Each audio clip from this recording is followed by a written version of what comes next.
maybe want to move on to something else, but I've been following very closely your articles in IG Living on long COVID, and you talk a lot about your interest in the ACE2 receptor.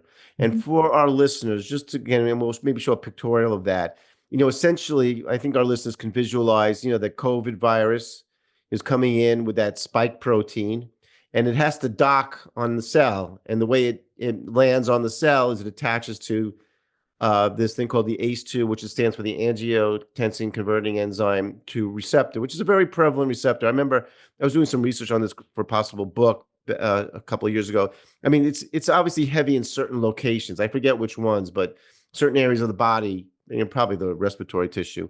But then you go on to say, I think it's important that, and we try to explain this best to the listeners as we can, is that the the body, either naturally makes antibodies, or if you give a vaccine, makes antibodies to the ACE2 receptors, or makes sort of autoantibodies. I mean, I know I'm messing this up. So can you maybe, the best you can, explain this?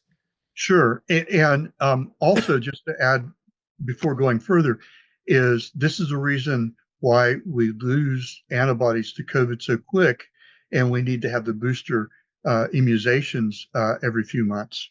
And so when we look at ACE2, and as you were mentioning, ACE2 is found very prominently at the heart and the kidneys.